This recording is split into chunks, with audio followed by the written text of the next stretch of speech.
কেন করলে এটা আমার সাথে? আমাকে তো না ঠকালে পারতে। কেন এভাবে ভেঙে চুরে দিলে আমায়? কেন আমার জীবনটাকে শেষ করে দিলে?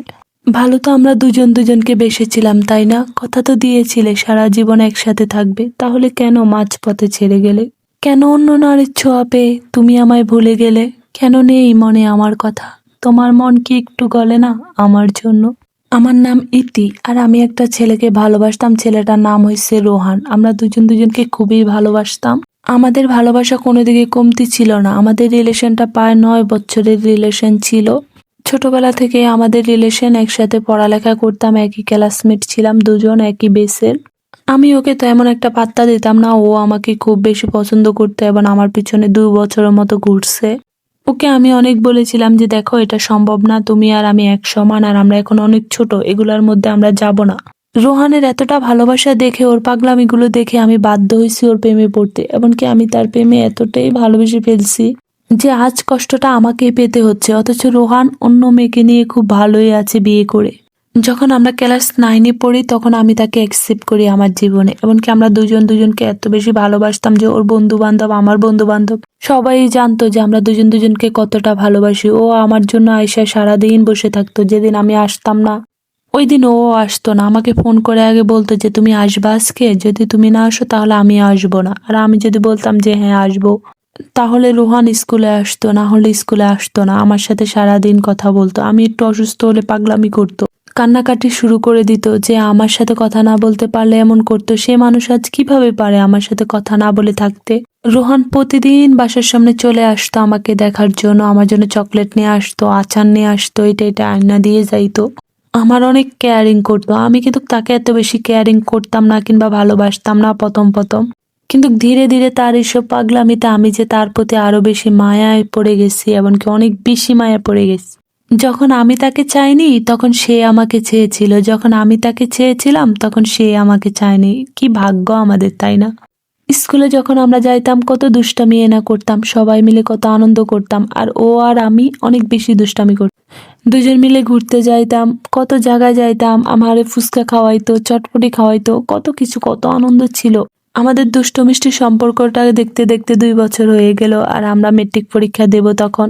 তখন আমরা পরীক্ষার চাপের জন্য কম কথা বলতাম, তাও আমরা সারাদিনে চেষ্টা করতাম মেসেজ করার। হ্যাঁ, তখন কিন্তু আমার মোবাইল ছিল না, আম্মুর মোবাইল চুরি চুরি করে আমি রোহানের সাথে কথা বলতাম। রোহানও ওর আব্বুকে বলে একটা মোবাইল নিছে, যার জন্য আমরা দুজনে কথা বলতে পারতাম চুরি চুরি কইরা। ধীরে ধীরে আমাদের পরীক্ষাটাও শেষ হয়ে গেল, সময়টাও চলে গেল অনেক তাড়াতাড়ি। তার সাথে আর ঠিক করে দেখা হয় না, স্কুল যাওয়া হয় না। যখন আমরা দুজন পরীক্ষা দিয়ে ভালো রেজাল্ট করছি তখন দুজন 2 জায়গায় ভর্তি হয়ে গেছি। ওর ফ্যামিলি ওকে নিয়ে গেছে এক জায়গায়, আমি এক জায়গায়। ওরা অন্য জায়গায় শিফট হয়ে গেল আর আমাদের মাঝে দূরত্বটা বেড়ে গেল। তারপর আমরা দুজন সারাদিন কথা বলতাম, সারাদিন মেসেজ করতাম। এইভাবে আরো 2 বছর কেটে গেল। কিন্তু ইদানিং দেখতেছি যে ও আমাকে ফোন করতেছে না, মেসেজ করতেছে না, আমাকে ইগনোর করতেছে সবকিছু থেকে। পরে আমি ওকে বললাম, তুমি আমার সাথে কেন এমন করতেছো? কেন আমায় ইগনোর করতেছো? বলতেছে আমি ইগনোর করতেছি না, আমি তো এখন বড় হচ্ছি, আমার নিজের পায়ে দাঁড়াতে হবে, নিজের কিছু করতে হবে, তাই না? তোমাকে বিয়ে করলে আমার কত কিছু দরকার।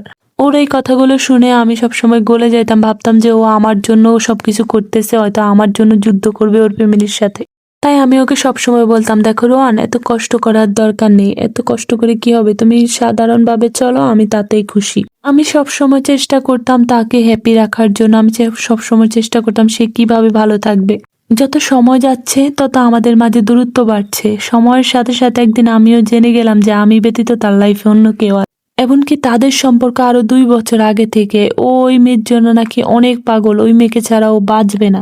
ওই মেয়েকে নাকি বিয়েও করে রেখে দিচ্ছে, অথচ আমি জানতামই না যে ও আমার সাথে অভিনয় করে যাচ্ছে। আমি তাকে ফোন দিয়ে বললাম, আমার সাথে কেন এমন করলে, কেন এগুলা করলে? বললো, কি করলাম আমি? আমি তো কিছুই করি না, আমি তো তোমাকেই ভালোবাসি। ওই মেয়ে তোমার কাছে মিথ্যে কথা বলতেছে, আমাদের সম্পর্ক নষ্ট করার চেষ্টা করতেছে। পরে আমি ওকে বিয়ের কাবিননামা পাঠিয়ে বললাম, এটাও কি মিথ্যে? রোহান চুপ করে রইলো। আমি বললাম, রোহান একবার বলো যে এই সবকিছু মিথ্যে, তাহলে আমি সবকিছু ভুলে যাবো যে সব মিথ্যে। রোহান আমাকে বলল, না এটা সত্যি, আমি ওকে বিয়ে করে ফেলছি, আমি তোমাকে ভালোবাসি না, তোমাকে আমার ভালো লাগে না, বিরক্ত লাগে। তুমি গ্রামের মতো মেয়ে, গ্রামের মতো খ্যাত খ্যাত চলো, তোমাকে আমার ভালো লাগে না। শহরে কত সুন্দর সুন্দর মেয়ে, আর আমি যাকে এখন ভালোবাসি সে খুব মডার্ন। ওর চলাফেরা, ওর সবকিছু স্ট্যান্ডার্ড, আর আমাকে ওকে খুব ভালো লাগে। আমি ওকে বিয়ে করছি, ওকে নিয়ে সংসার করব, তুমি আর আমাকে বিরক্ত করো। যেহেতু তুমি সব জেনেই গেছো, তাহলে আর আমার তোমাকে কষ্ট করে বোঝাতে হবে না। সেই দিন সে আমার সাথে পুরোপুরি কন্টাক্ট অফ করে দিয়েছে। আমি অনেক কান্নাকাটি করছি, অনেক কিছু করছি। আসলে আপুটা অনেক বেশি কষ্ট পাইছে। ভাইয়া যে জিনিসটা করছে এটা একটুও ঠিক করে নাই। তার যদি অন্য কাউকে লাইফে আনারে দরকার ছিল, তাহলে কেন আপুকে মিথ্যে অভিনয় করলো আপুর সাথে?